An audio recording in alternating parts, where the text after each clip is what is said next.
¿Alguna vez ha pensado en la suerte que tiene usted de estar vivo? ¿De ser un ser vivo?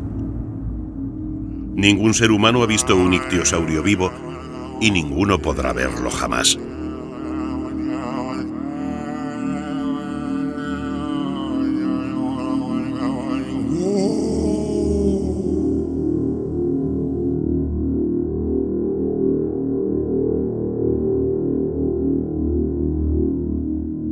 Extinciones masivas se sucedieron hace millones de años, tantos que la propia vida tuvo tiempo de replantearse, dejando atrás criaturas que se perdieron para siempre en los reajustes de un mundo vivo, demasiado joven, inexperto y cambiante.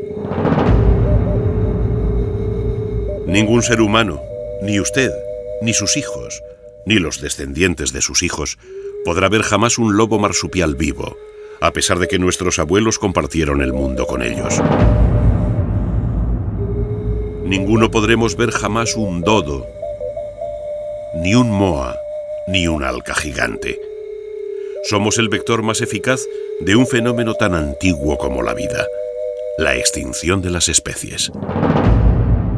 Pero estamos resultando tan eficaces en nuestro papel destructor que al empezar a comprender los mecanismos interdependientes de la vida sobre la Tierra, estamos vislumbrando que tal vez nuestra actividad puede acabar situando a nuestra propia especie en el camino de la extinción.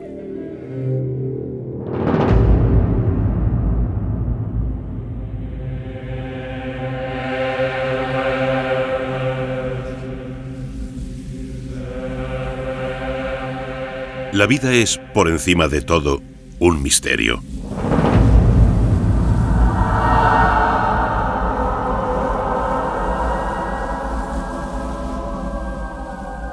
Hasta donde conocemos, nuestro universo es un precioso espejismo de leyes físicas, convulsiones químicas y viajeros geológicos silenciosos, colosales y casi eternos. Inmensamente hermosos, pero todos ellos muertos. O casi todos.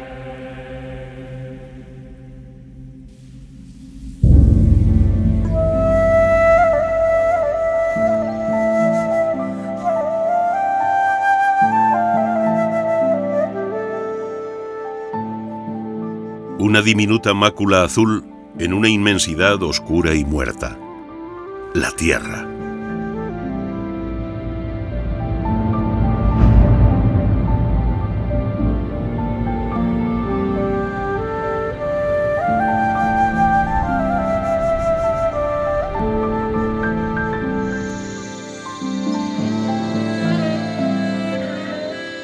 La mano de Dios, o una probabilidad impensable de combinaciones físico-químicas aleatorias, han dado como resultado un mundo extraordinariamente variado, donde la vida ha experimentado durante millones de años, dando lugar a formas vivas distintas, interdependientes, cambiantes.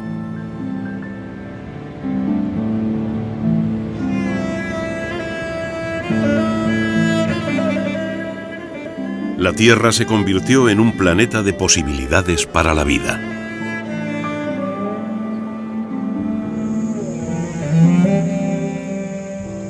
Cada ecosistema, cada nicho, cada espacio sobre la Tierra o bajo el mar fue aprovechado por prototipos biológicos que iban surgiendo conforme el paso de las eras cambiaba las condiciones del medio natural.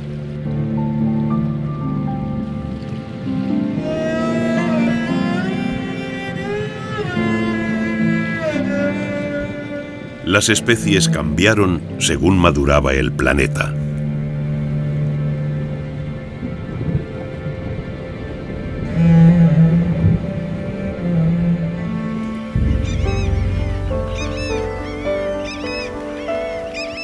Los primeros seres vivos tardaron en aparecer casi 4.000 millones de años, desde que una explosión impensable para nosotros, aunque pequeña en la escala universal, diera lugar al sistema solar.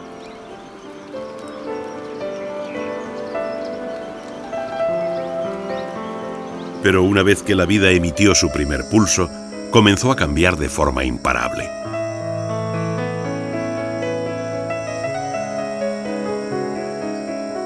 Las formas vivas se multiplicaron variando sus cuerpos, sus capacidades y sus requerimientos de subsistencia. La complejidad de los seres vivos fue aumentando. Las posibilidades de adaptación se incrementaron. Animales y plantas se diversificaron. Las nuevas especies eran más complejas y sofisticadas. Incluso se hicieron sociables, dando lugar a comportamientos que favorecían la supervivencia del grupo por encima de la del individuo. Y la Tierra se llenó de especialistas, maravillosas entidades biológicas capaces de perpetuarse a sí mismas.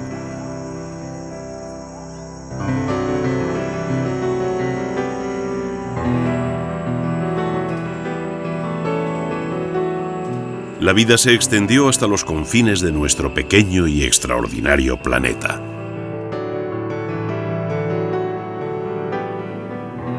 Pero en este proceso de experimentación y cambio, no todo fueron aciertos. Factores terrestres y extraterrestres marcaron épocas de grandes cambios durante las cuales la vida tuvo que volver a empezar. Desde que surgiera el primer ser vivo hasta nuestros días, estos grandes ajustes se han llevado consigo el 99% de las especies que han existido. Y lo hicieron en periodos de tiempo concretos, milenios marcados por una inusual mortandad que hemos denominado extinciones masivas. Desde el primer registro fósil animal, hace aproximadamente 800 millones de años, la Tierra ha sufrido al menos 12 extinciones masivas, de las cuales 5 han sido de proporciones gigantescas. Millones de especies desaparecieron para siempre en estos periodos de muertes masivas, pero siempre quedaron plantas y animales como punto de partida para una nueva diversificación. Ahora, en los primeros años del siglo XXI, una nueva extinción parece estar arrasando el planeta con una virulencia inusitada, acabando con las especies a una velocidad centenares de veces mayor que la de las 5 anteriores. Y todo apunta a que nosotros somos la causa, el vector de esta sexta extinción masiva.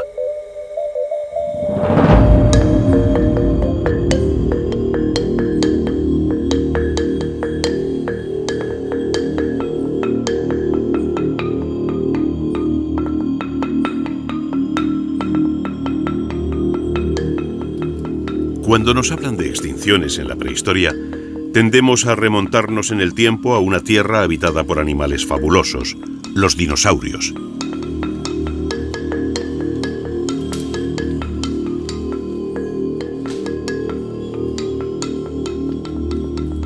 Los dinosaurios dominaron la zoología de nuestro planeta durante 140 millones de años, un periodo que, en comparación con la historia de nuestra especie, se nos hace casi eterno.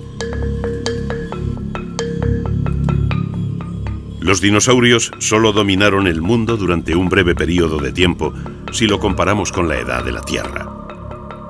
Aún así, resultan un ejemplo fascinante de la fragilidad de la vida.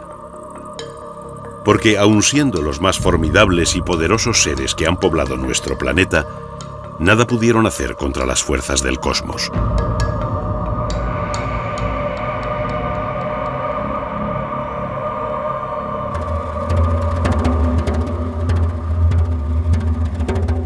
Una fuerza más allá de lo imaginable llegó del espacio. Los gigantes iban a convertirse en recuerdo y de nada les iban a servir su tamaño, sus armas terribles, ni su agresividad.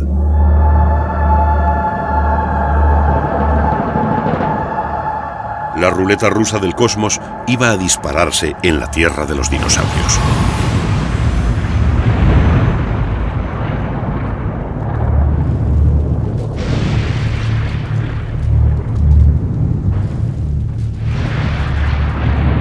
Un meteorito de tamaño medio impactó con la Tierra. No fue el mayor ni el más devastador de los que han llegado hasta nuestro planeta, pero la potencia del impacto fue equivalente a 10.000 veces la detonación de todas las armas nucleares del mundo.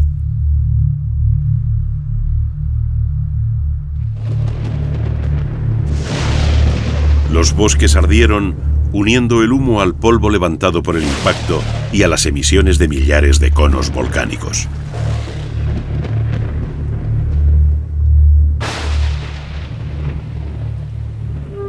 El cielo se cubrió impidiendo el paso del sol. El clima cambió radicalmente. Sin luz, muchas plantas murieron y sin alimento los grandes colosos de nuestra historia desaparecieron para siempre de la Tierra.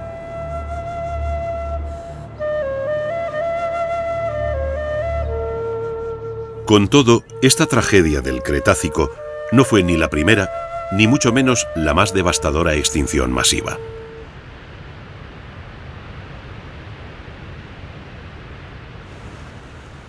Un cráter volcánico en el interior de las selvas costarricenses nos da una pista de cómo fueron los mayores asesinos de la prehistoria.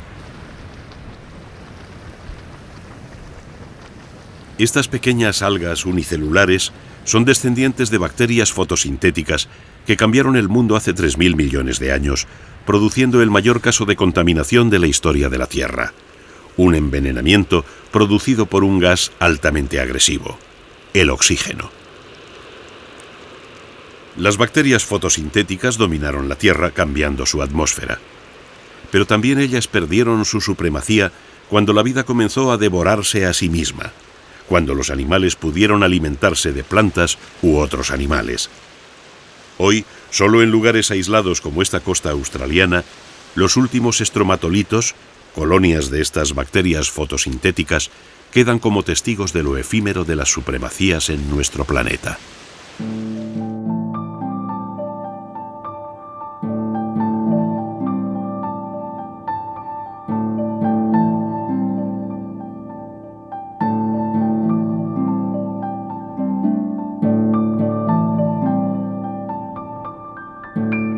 Otro de los grandes vectores de la extinción surgió de la propia evolución de la Tierra.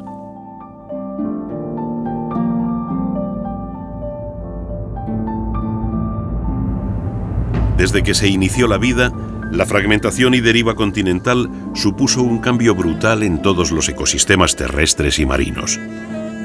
El movimiento de las placas tectónicas alteró corrientes, vientos, cursos fluviales. Cambió la orografía, las costas, las islas. Los patrones del mundo se vieron trastocados.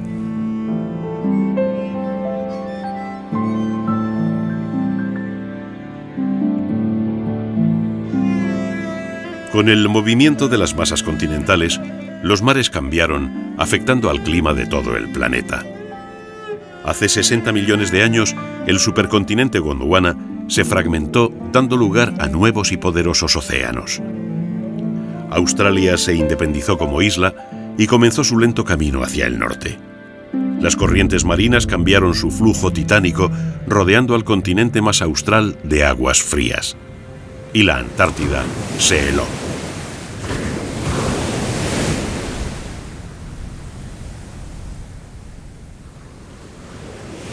La dinámica tectónica y las repercusiones climáticas que conlleva han sido responsables de la desaparición de muchas especies. De hecho, la primera gran extinción, hace 440 millones de años, se debió a la deriva hacia el sur del supercontinente Gondwana, lo que provocó una prolongada era glaciar en la que se extinguieron cerca del 75% de todas las especies del planeta.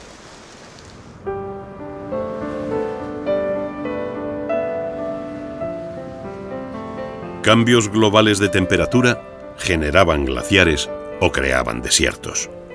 Fueron la causa directa de todas las extinciones masivas, incluso de la gran extinción de la era primaria, cuando cerca del 96% de todas las especies vivas se extinguieron. Fueron cambios climáticos, sí, pero provocados en la mayoría de las ocasiones por un enemigo conocido que vino del espacio.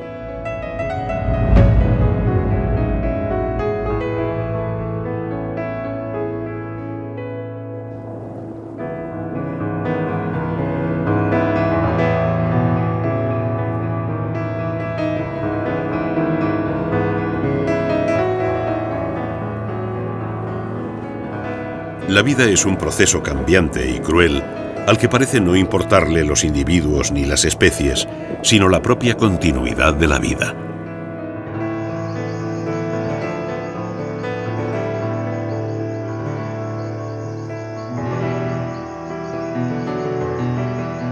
Cada una de las grandes extinciones promovieron nuevos comienzos, nuevas eras de experimentación biológica, donde la vida probaba sus prototipos, aprendiendo de sus errores en un cambio sin fin.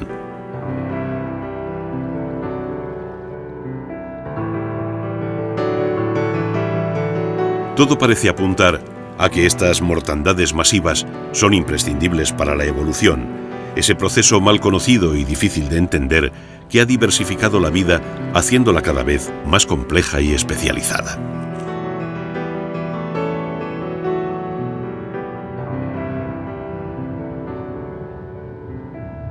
A lo largo de millones de años, la vida se ha replanteado de forma constante, y aún lo hace en nuestros días. Pero a diferencia de lo que parecía en un principio, los científicos están descubriendo que los supervivientes de estos procesos de extinciones masivas no son necesariamente los mejor preparados, sino los que tienen más suerte. Y eso convierte la vida y su evolución en un inquietante juego de azar.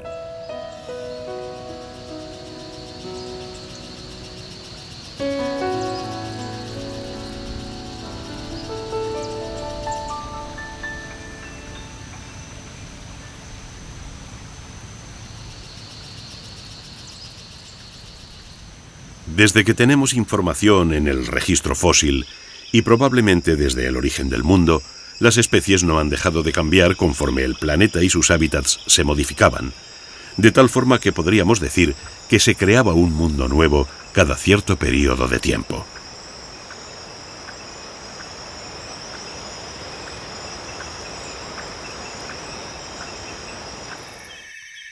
Los cambios globales, ya sean provocados por la creación y deriva de los continentes, el impacto de asteroides o las alteraciones químicas producidas por el metabolismo de millones y millones de diminutos seres fotosintéticos, han hecho replantearse la vida sobre la Tierra decenas de veces.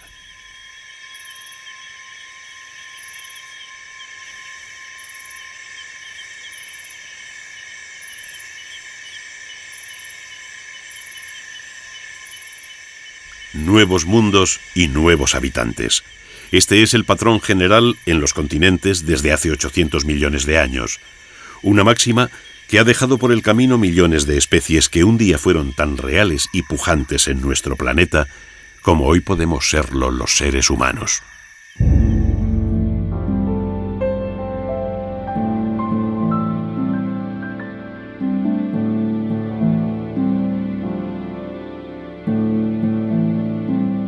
No importa lo poderosa o dominante que fuera una especie, cuanto más especializada, más dependiente era de la estabilidad de su medio. Pero en la Tierra nada permanece estable mucho tiempo.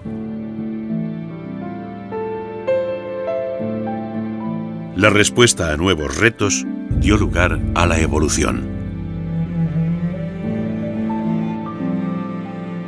De un ser unicelular a un vertebrado, de un pez con placas a un dinosaurio con plumas y de este a un ave. El mundo no ha dejado de cambiar, pero la vida siempre ha sabido amoldarse. Un cambio para la renovación por el que se ha pagado un precio muy alto.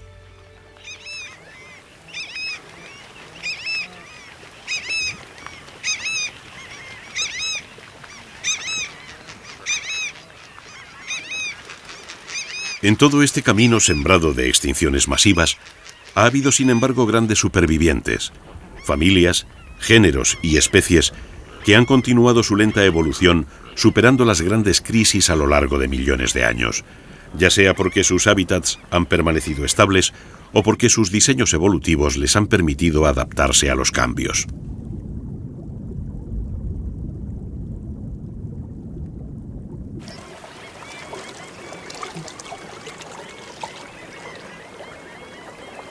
Este es un cocodrilo marino, un superviviente del Cretácico.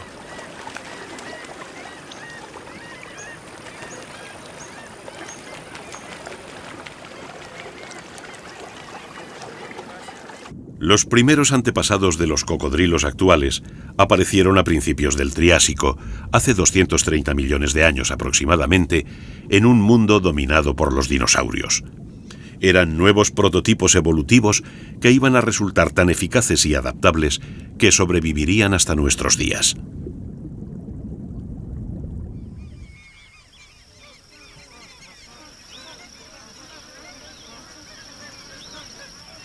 Los grandes cambios que provocaron la extinción masiva del Cretácico acabaron con los dinosaurios.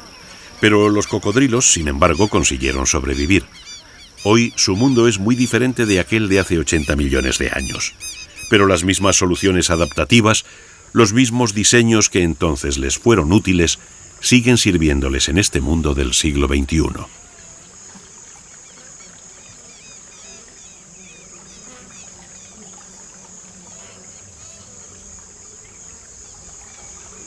Grandes placas protegen el cuerpo de los cocodrilos como si de una coraza se tratara.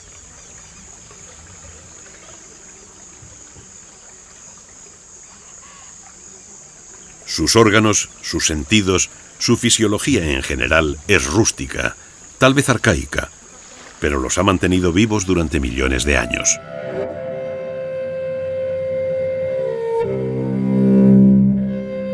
Los primeros cocodrilianos eran carnívoros terrestres. Tenían las patas más largas que los actuales, adaptadas a la caza en tierra, pero ya disponían de un cuerpo muy similar al de los cocodrilos actuales. Posteriormente fueron adoptando de forma progresiva una vida anfibia, consiguiendo variaciones físicas sobre una constante. El cuerpo típico de los cocodrilos que aún utilizan con éxito hoy en día, convirtiéndoles en predadores formidables.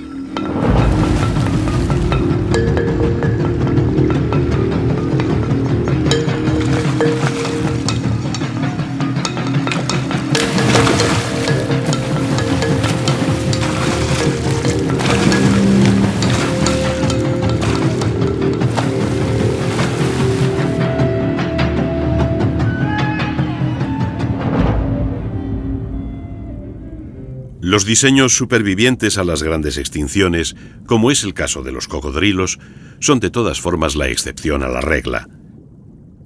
Porque nuestro mundo se comporta como un ser vivo en constante renovación, y eso implica nuevas especies que tomen el relevo.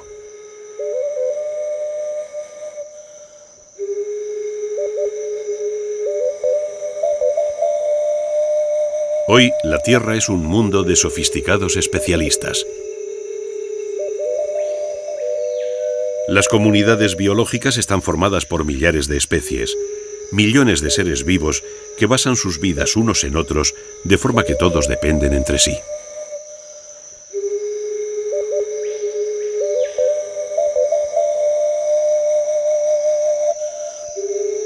Este perezoso de las selvas amazónicas es capaz de sobrevivir en un mundo de cazadores tan efectivos y especializados como son los jaguares.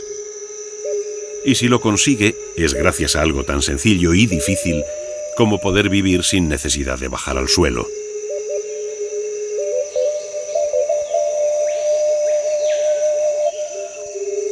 El dosel de la selva es el lugar más seguro para criaturas tan lentas como el perezoso. Aquí arriba encuentran comida y han conseguido beber de las hojas y troncos que almacenan el agua de lluvia. Además, sus adaptaciones a la vida arbórea les han llevado a desarrollar un disfraz a base de movimientos lentos y de unas algas verdosas que les tiñen sus pelos pardos. A cambio de tan ajustados cambios fisiológicos, los perezosos no pueden huir si les localiza un enemigo y deben vivir siempre cerca de las cecropias de las que se alimentan, de modo que dependen estrechamente de la supervivencia de estos árboles y en general de la selva amazónica.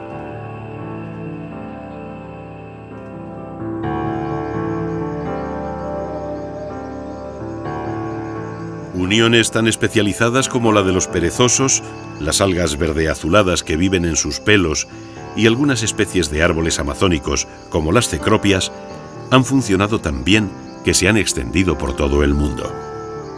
Y esto ha traído una riqueza sin precedentes a la biodiversidad de la Tierra.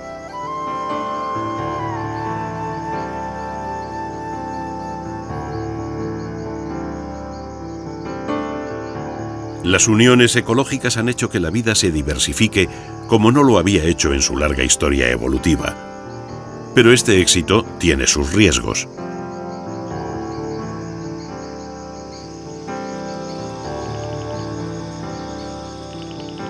Hoy más que nunca, comprendemos que cada animal, cada planta, cada factor ambiental puede influir en la vida de todos los demás miembros de un determinado ecosistema.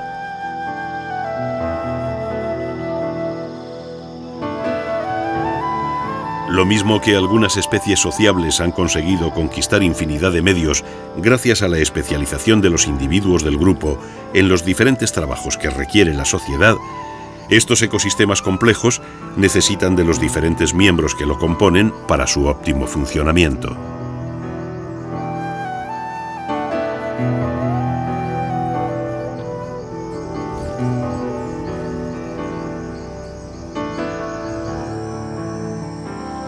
Vistos así, los ecosistemas y el planeta en su conjunto se comportan como organismos vivos, independientes, necesitados del trabajo de todas sus células, tejidos, órganos y sistemas orgánicos. Todos son importantes y a partir de un número, todos son imprescindibles.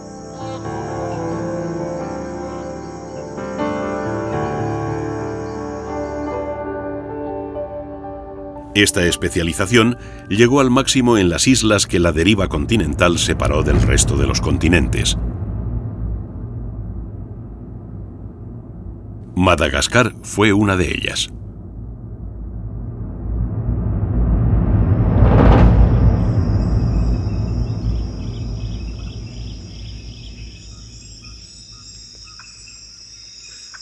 Un sifaca de berro vigila desde la seguridad de un árbol.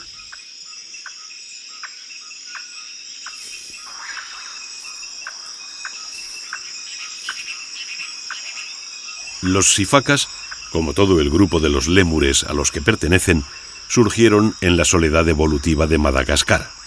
No existen lémures en ninguna otra parte del mundo, ni los ha habido nunca. Y lo mismo le sucede a más de 150.000 especies de plantas y animales exclusivas de esta isla africana.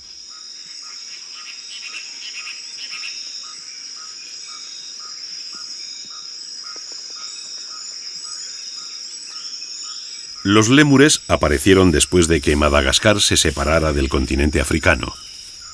Son, pues, un grupo que ha surgido sin la presión evolutiva que supone la competencia con especies continentales. Pero esta libertad de competencias tiene un riesgo muy alto. Todos los que se desarrollaron en estas islas de evolución dependen estrechamente de sus ecosistemas igualmente exclusivos. Lémures, camaleones, fosas e insectos, gecos, iguanas y las más de 7.300 especies de plantas endémicas son las células del organismo Madagascar, piezas de un conjunto vivo que se necesitan mutuamente.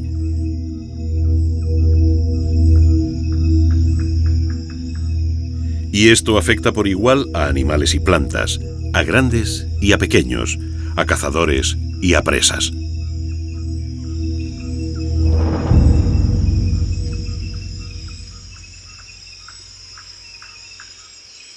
Los viajeros de estas islas de evolución independiente nos pueden enseñar mucho sobre cómo la vida se diversifica, pero también sobre la fragilidad de la vida sobre la Tierra. Son mundos a escala reducida, ejemplos en los que podemos ver reflejada la suerte de todo el planeta en un periodo de tiempo mucho menor.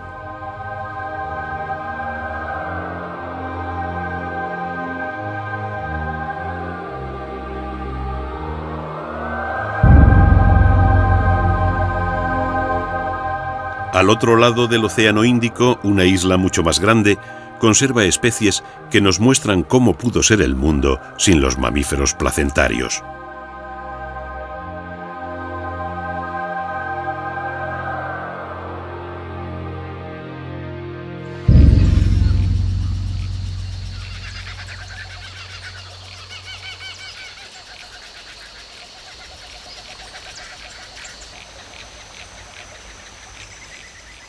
En el interior de sus selvas prehistóricas, Australia guarda a los descendientes de la lejana Gondwana, el supercontinente austral que se fragmentó hace 50 millones de años.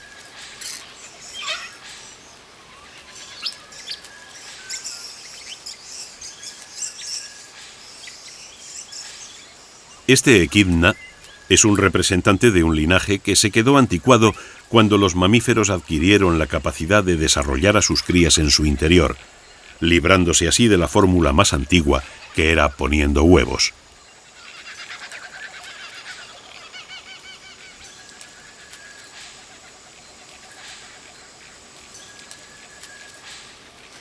Con los monotremas, que es como se denomina a este grupo de mamíferos ponedores de huevos, Australia guardaba otro tipo de mamíferos, los marsupiales, aquellos que acababan el desarrollo de sus crías en el interior de bolsas o marsupios.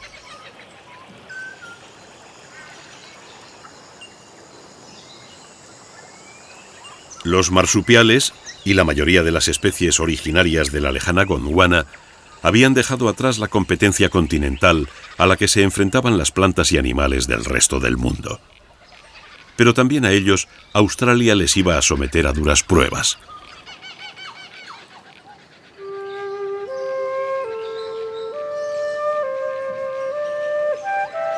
Cuando Australia se independizó como isla, comenzó un lento viaje hacia el norte. Al paso de milenios, la isla fue acercándose a latitudes más cálidas y eso supuso progresivos pero contundentes cambios climáticos en su interior.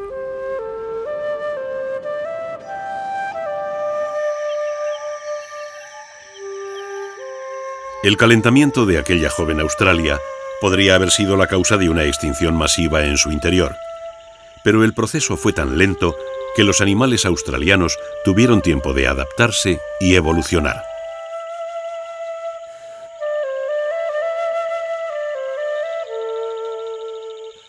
Hoy, la noche australiana deja ver algunos de los nuevos prototipos marsupiales que se han adaptado también al calor que han convertido el desierto en su hábitat.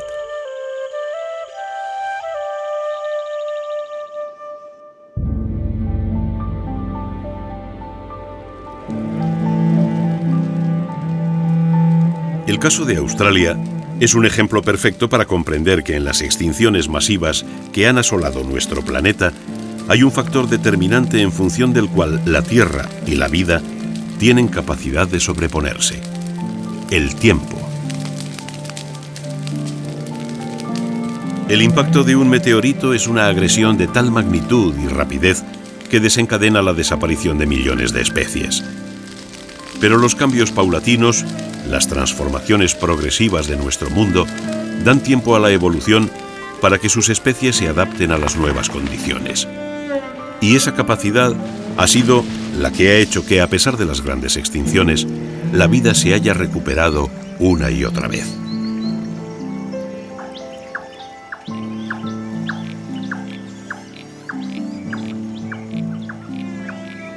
Si se le da tiempo a la vida, ésta se muestra adaptable y flexible.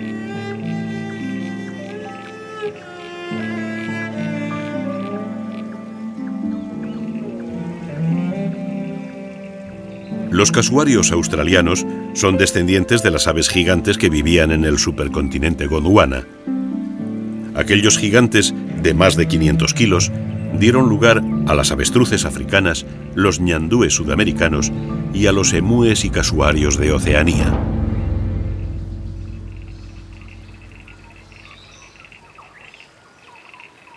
En un mundo de animales más pequeños y recursos más ajustados, aquellas monstruosas aves no tenían cabida, así que sus descendientes fueron adquiriendo tamaño y peso más ajustados a los cambios de su entorno.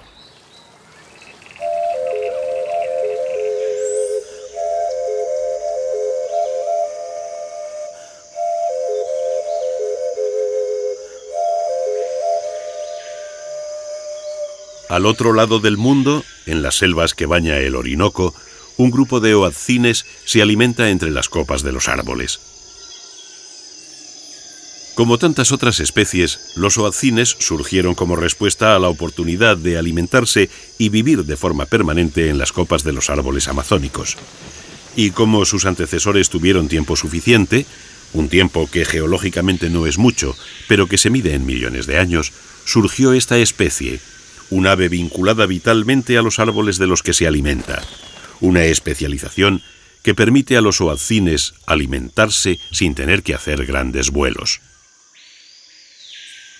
Para los carnívoros, sin embargo, las cosas no son tan fáciles y hay que perseguir a las presas.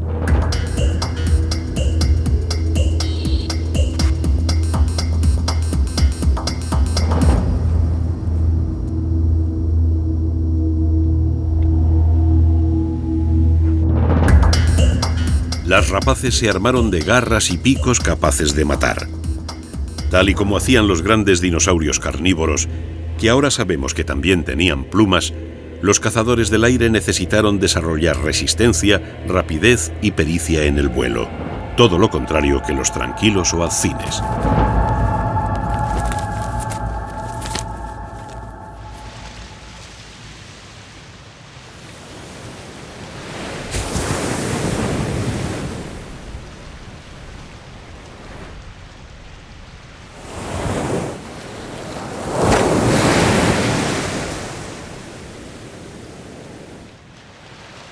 Allá donde la vida tenía tiempo, las especies se adaptaban a todo tipo de condiciones. Y lo siguen haciendo en nuestros días. Entre las ballenas de Patagonia, y por causas que veremos con detalle en el próximo episodio, se está produciendo un caso que recuerda la historia de David y Goliat. Las gaviotas se han hecho tan numerosas que aprovechan todos los recursos disponibles, y los lomos de las ballenas son una fuente casi inagotable de alimento.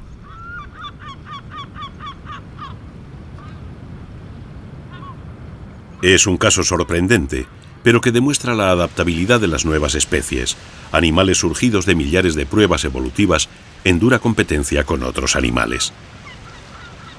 Hasta llegar a las actuales gaviotas, capaces de comer casi cualquier cosa y de colonizar cualquier ecosistema de polo a polo, han tenido que sucederse decenas de antecesores que fueron potenciando los rasgos más eficaces para sobrevivir a unas condiciones cada vez más duras.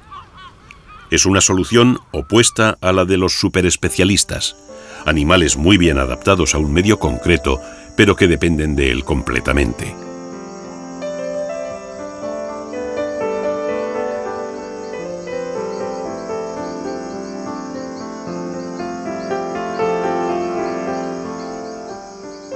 Desde el origen de la vida, los organismos han ido ganando complejidad.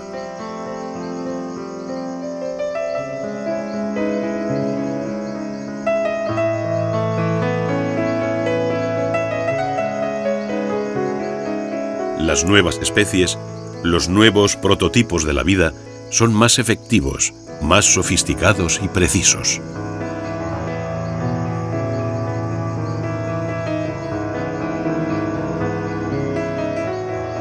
Desde que la vida comenzó a devorarse a sí misma, es decir, desde que aparecieron los primeros seres capaces de alimentarse de otros organismos vivos, el mundo se convirtió en un lugar de cazadores y presas.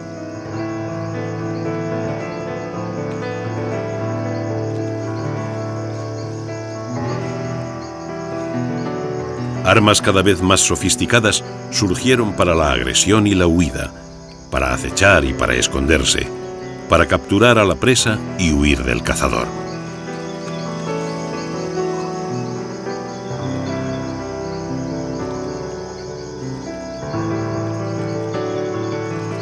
No importaba hasta dónde llegaran las nuevas adaptaciones para colonizar nuevos ecosistemas.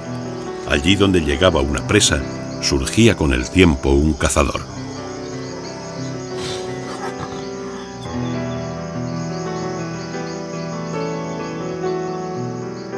Y matar para sobrevivir se impuso como norma, una ley ineludible a la que todos estamos sometidos, ya como verdugos, ya como víctimas.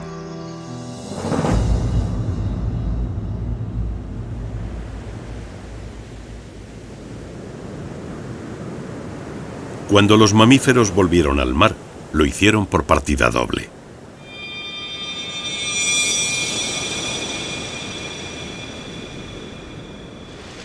Las focas y lobos marinos aprovecharon los recursos ilimitados de los océanos, alimentándose de peces e invertebrados marinos. Pero otros mamíferos fueron más allá y se hicieron cazadores de focas.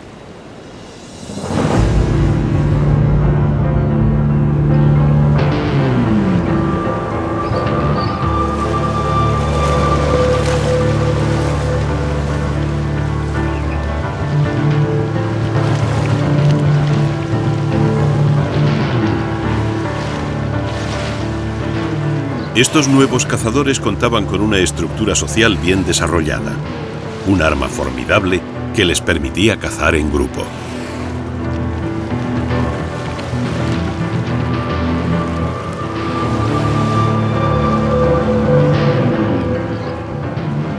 Grandes predadores del mar, como los tiburones, cedieron su puesto en la pirámide trófica.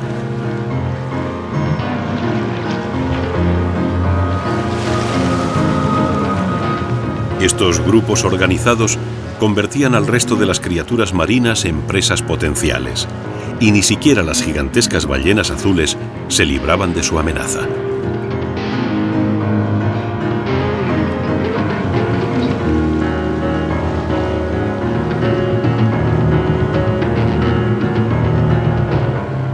Hoy no hay otro animal en los océanos que pueda competir con una familia de orcas. Al poder del individuo se une el poder del grupo. Trabajo y riesgos compartidos con una recompensa común.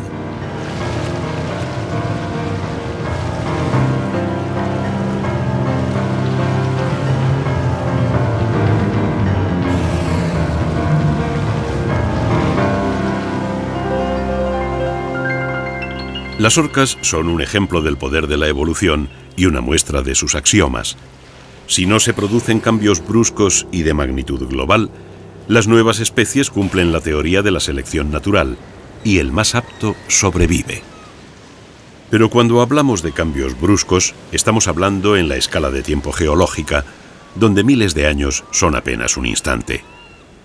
Y fue precisamente hace un instante cuando el más moderno de los prototipos biológicos llegó al planeta Tierra.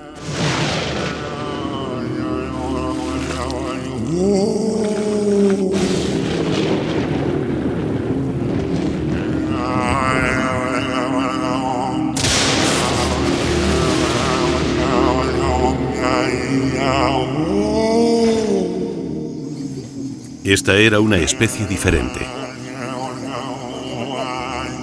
No tenía garras, ni dientes poderosos, ni aptitudes físicas excepcionales, pero contaba con algo mucho más peligroso: la inteligencia.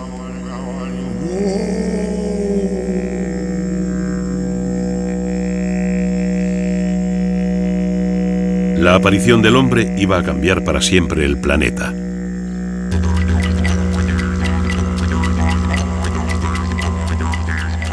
Era una especie compleja capaz de interpretar su entorno como ninguna otra lo había hecho jamás. El mundo natural se convirtió en un enemigo a vencer. La inteligencia suplió la falta de garras y colmillos, permitiendo la elaboración de armas.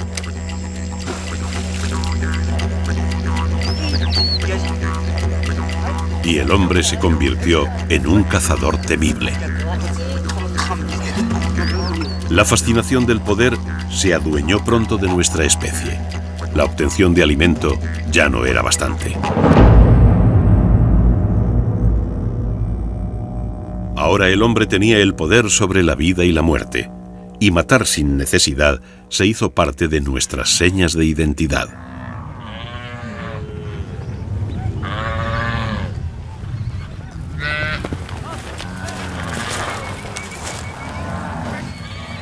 En su imparable búsqueda de bienestar, los seres humanos consiguieron grandes logros.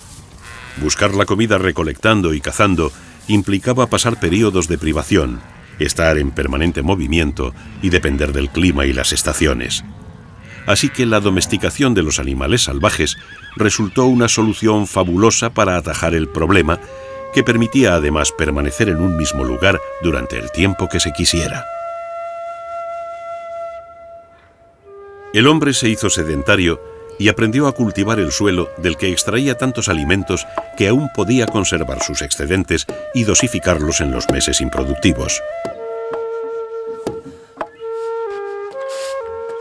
Los excedentes le permitían además hacer cambios con otras poblaciones, con lo cual se abrían las posibilidades de obtener diferentes alimentos, nuevos objetos, mayor bienestar. Y como consecuencia, los asentamientos humanos se fueron afirmando y creciendo, se hicieron más complejos, más sofisticados, tan ajenos a la naturaleza que llegaron a convertirse en mundos artificiales a la medida de nuestra especie.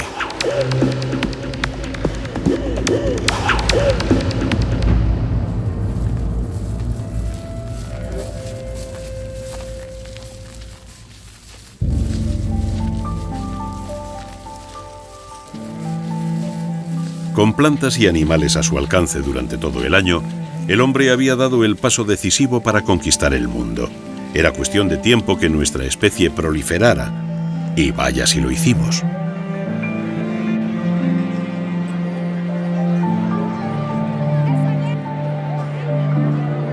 Cada año la población mundial crece más rápidamente, ocupando los últimos santuarios de una naturaleza esquilmada. De las primeras cuevas naturales donde nuestros antepasados encontraron refugio, el hombre ha ido progresivamente conquistando nuevos territorios. La inteligencia le permitía cambiar el entorno a su antojo y nuestra especie se expandió más allá de lo imaginable de forma creciente, exponencial, imparable.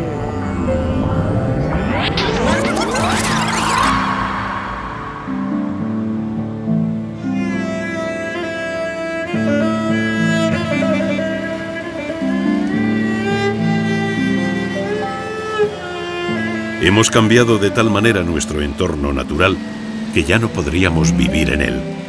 Nos hemos hecho dependientes de nuestro mundo de metal, plástico y cristales, donde la energía nos suministra calor, protección y seguridad.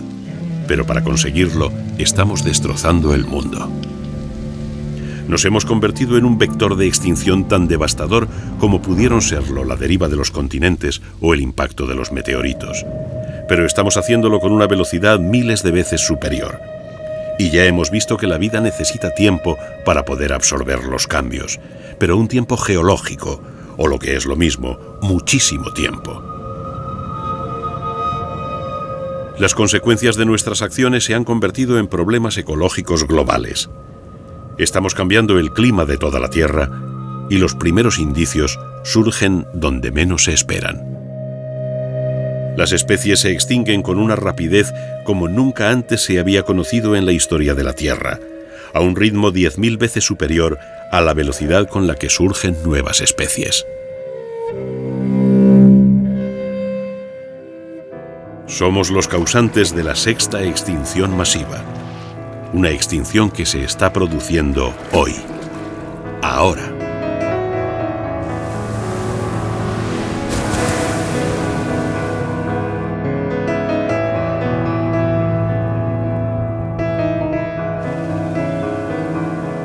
Los científicos calculan que en los próximos 100 años, la mitad de todos los seres vivos del planeta estarán en peligro de extinción. Un período inapreciable en la escala de las extinciones, donde el tiempo se mide en millones de años. Estamos empezando a comprender la responsabilidad que supone ser una especie exterminadora. Pero por suerte el proceso aún es reversible. La inteligencia que nos hizo capaces de producir cambios a escala planetaria, la misma que nos permitió conquistar la Tierra y hacernos dueños y señores de la naturaleza, puede conducirnos a enmendar nuestros inaceptables y brutales errores.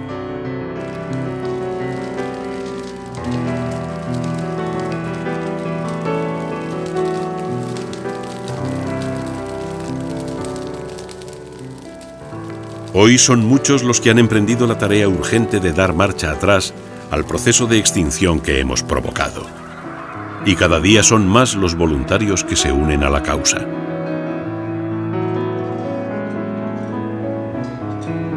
Vivimos en un planeta mágico, marcado por el don de la vida. Y aunque nos creamos tan importantes y poderosos, vistos en forma global, con la perspectiva de millones de años, no somos más que una especie loca y efímera que se está saltando todas las reglas. La Tierra ya ha soportado cambios similares a los que estamos provocando, extinciones masivas que hicieron desaparecer hasta el 95% de todas las especies. Ella, por tanto, sobrevivirá a todos estos deterioros alarmantes, y la vida, con seguridad, volverá a la Tierra.